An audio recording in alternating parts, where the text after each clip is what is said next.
Démonstration d'une fausse coupe triple.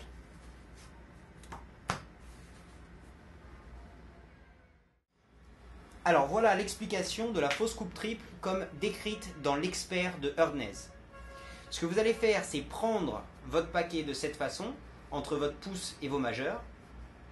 Vous allez couper un tiers de paquet avec votre main droite, le tiers du dessous, que vous allez garder entre votre majeur et votre pouce, et vous allez le passer par-dessus. Maintenant, entre votre pouce et votre annulaire, vous allez retirer le paquet, un tiers, en fait la moitié du paquet qui reste, vous allez le couper aussi. Voilà. En retirant vos deux mains, vous allez lâcher ce paquet du dessus tenu entre votre pouce et votre majeur de la main droite. Vous le relâchez par terre. Et ensuite, le paquet que vous tenez en main gauche, vous le replacez par-dessus. Et le paquet en main droite, vous le replacez par-dessus. Et c'est une fausse coupe totale. Encore une fois, on retire un tiers du paquet avec la main droite entre notre pouce et notre majeur. On vient passer par-dessus, on attrape avec notre annulaire, on attrape le tiers du haut. En retirant nos deux mains, on va lâcher très rapidement, il faut retirer rapidement les mains. On va lâcher le paquet qui était tenu entre notre majeur et notre pouce. On va remettre le paquet tenu en main gauche, puis le paquet tenu en main droite. Je vous montre ce que ça fait avec les paquets numérotés. D'accord? Donc le paquet 3, puis le 2, puis le 1. On retire entre notre pouce et notre majeur, on retire le paquet 1. On vient chercher le paquet 3 entre notre pouce et notre annulaire. En retirant nos deux mains, on va lâcher le paquet 1.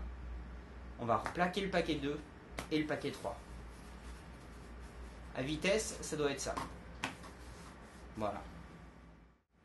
Alors, premier conseil pour cette fausse coupe triple d'Erdnez. Premièrement, encore une fois, en retirant les mains, il faut vraiment penser à retirer rapidement les mains pour garder une sorte d'égalité du paquet. Sinon, les cartes risquent de s'éparpiller. Donc forcément, là, on utilise des paquets scotchés, mais avec des vraies cartes, si on ne retire pas les mains, voilà, ça va éparpiller les cartes. Donc faut vraiment pouvoir retirer nos mains relativement rapidement. Et ça, faut s'entraîner un petit peu. Voilà, simplement. Le conseil maintenant numéro 2, ça va être de faire attention à ce que les gens ne réalisent pas que c'est une fausse coupe. Cette coupe est tellement inhabituelle parce que peu de gens coupent comme ça. C'est une coupe un petit peu fioriture. Donc peu de gens coupent comme ça. Donc si il l'identifie comme étant une fausse coupe, après ça vous pouvez juste plus du tout l'utiliser. Voilà. Donc faites-le de temps en temps.